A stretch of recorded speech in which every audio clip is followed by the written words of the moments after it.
Ikalimang kabanata. Mamuhay bilang mga taong naliwanagan. Tularan niyo ang Diyos dahil kayong lahat ay minamahal niyang mga anak. Mamuhay kayo ng may pag-ibig sa kapwa, tulad ng pag-ibig sa atin ni Kristo. Inialay niya ang sarili niya para sa atin, bilang mabangong handog sa Diyos. Dahil mga banal kayo, hindi nararapat na ang isa man sa inyo ay masabihang siya ay malaswa, mahalay at sakim. At hindi rin nararapat na marinig sa inyo ang mga malalaswa o walang kabuluhang usapan at masasamang biro. Sa halip maging mapagpasalamat kayo sa Diyos. Tandaan ninyo, walang taong mahalay, malaswa ang pamumuhay, at sakim ang mapapabilang sa kaharian ni Kristo at ng Diyos. Sapagkat ang kasakiman ay tulad din ng pagsamba sa mga Diyos-Diyosan. Huwag kayong padadala sa walang kabuluhang pangangatwiran ng iba tungkol sa masasama nilang gawain, dahil galit ang Diyos sa mga suwail. Huwag kayong makikibahagi sa ginagawa ng mga taong ito. Dati namumuhay kayo sa kadiliman, pero ngayon ay naliwanagan na kayo, dahil kayo ay nasa Panginoon na. Kaya ipakita sa pamumuhay nyo na naliwanagan na kayo. Sapagkat kung ang isang tao ay naliwanagan na, makikita sa kanya ang kabutihan, katuwiran at katotohanan. Alamin ninyo kung ano ang nakalulugod sa Panginoon. Huwag kayong makibahagi sa mga walang kabuluhang gawain ng mga taong nasa kadiliman. Sa halip ipamukha nyo sa kanila ang kasamaan nila. Nakakahiyang banggitin man lang ang mga bagay na ginagawa nila ng lihim. Pero kung pagsasabihan nyo sila sa masasama nilang ginagawa, malalaman nilang masama nga ang kanilang mga ginagawa. Sapagkat maliliwanagan ang lahat ng naabot ng liwanag ng katotohanan.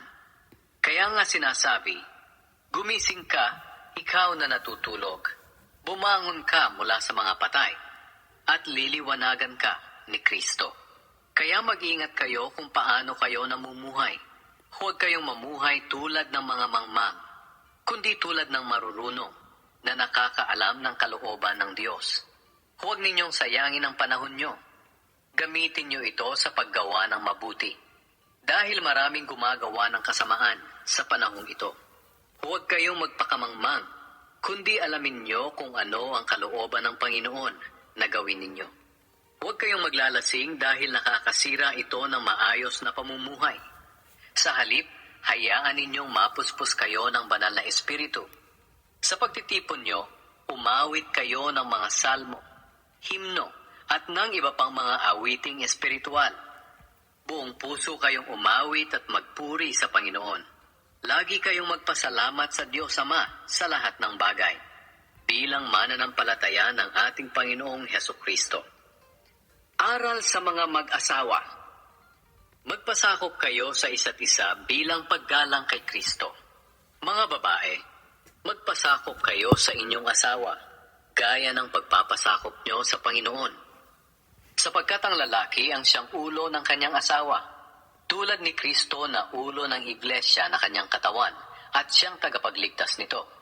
Kaya kung paanong nagpapasakop ang iglesia kay Kristo, dapat ding magpasakop ang mga babae sa asawa nila sa lahat ng bagay. Mga lalaki, mahalin ninyo ang inyong asawa, tulad ng pagmamahal ni Kristo sa kanyang iglesia. Inihandog niya ang kanyang sarili para sa iglesia, upang maging banal ito, matapos linisin sa pamamagitan ng bautismo sa tubig at ng salita ng Diyos. Ginawa niya ito para maiharap niya sa kanyang sarili ang iglesia na maluwalhati, banal, walang kapintasan, at walang anumang bahid o dungis. Kaya dapat mahalin ng lalaki ang asawa niya tulad ng pagmamahal niya sa kanyang sarili. Sapagkat ang nagmamahal sa kanyang asawa ay nagmamahal sa kanyang sarili.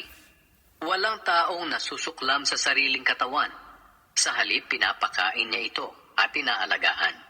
Ganito rin ang ginagawa ni Kristo sa atin, dahil bahagi tayo ng kanyang katawan na tinatawag na iglesia. Sinasabi sa kasulatan, iiwan ng lalaki ang kanyang ama't ina at makikipag-isa sa kanyang asawa, at silang dalawa ay magiging isa. Kamangha-mangha itong malalim na katotohanan na ipinahayag ng Diyos. Isinasalarawan nito ang ugnayan ni Kristo at ng iglesia niya. Kaya kayong mga lalaki, mahalin ninyo ang inyong asawa gaya ng pagmamahal ninyo sa inyong sarili. At kayong mga babae, igalang nyo ang inyong asawa. Ika-6 na kabanata. Aral sa mga magulang at mga anak. Mga anak, sundin nyo ang mga magulang nyo dahil ito ang nararapat gawin bilang mga mananampalataya sa Panginoon. Igalang nyo ang inyong ama't ina. Ito ang unang utos na may kasamang pangako. At ito ang pangako. Giginhawa ka at hahaba ang buhay mo rito sa lupa. At kayo namang mga magulang, huwag kayong gumawa ng mga bagay na ikasasama ng loob ng mga anak ninyo.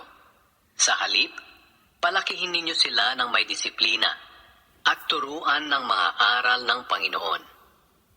Aral sa mga alipin at mga amo. Mga alipin, sundin nyo ang inyong mga amo rito sa lupa ng may katapatan, paggalang at pagkatakot na parang si Kristo ang pinaglilingkuran ninyo.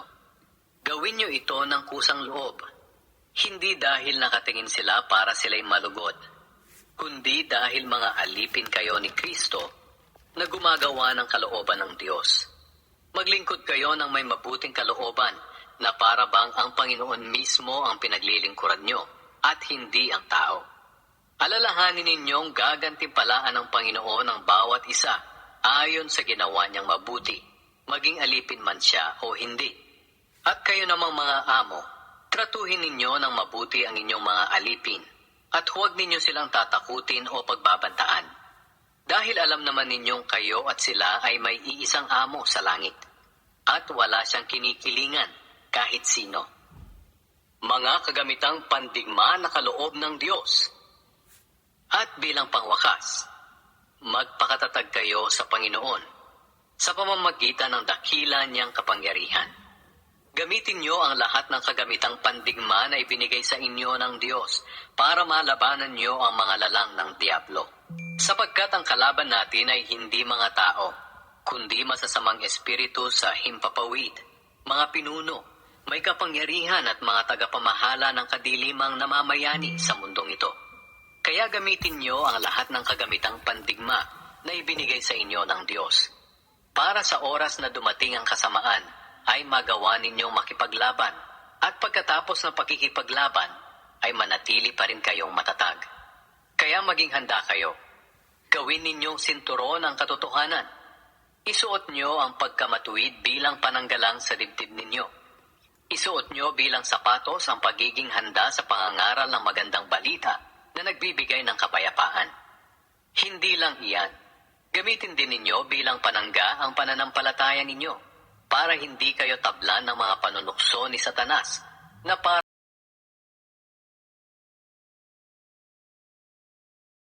at manalangin kayo sa lahat ng oras sa tulong ng Banal na Espiritu. Ipanalangin nyo ang lahat ng dapat ipanalangin. Huwag kayong magpabaya. Patuloy kayong manalangin lalo na para sa lahat ng mga pinabanal. Ipanalangin din ninyo ako sa tuwing mangangaral ako.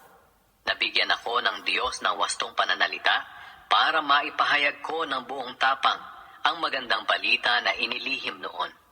Sapagkat isinugo ako ng Diyos para mangaral ng magandang balitang ito na siyang dahilan ng pagkakabilanggo ko. Kaya kung maaari, ipanalangin ninyong maipahayag ko ito ng buong tapang, gaya ng nararapat. Mga pangwakas na pagbati. Si Tychicus na minamahal nating kapatid at tapat na lingkod ng Panginoon ang magbabalita sa inyo ng lahat tungkol sa akin, para malaman niyo ang kalagayan ko at kung ano ang mga ginagawa ko. Ito ang dahilan kung bakit pinapupunta ko siya sa inyo, para malaman niyo ang tungkol sa amin at mapalakas niya ang loob ninyo. Mga kapatid, sumainyo nawa ang kapayapaan, pag-ibig at pananampalatayang mula sa Diyos na ating Ama at sa Panginoong Hesukristo. Pagpalain nawa ng Panginoong Hesukristo ang lahat ng nagmamahal sa Kanya ng tapat.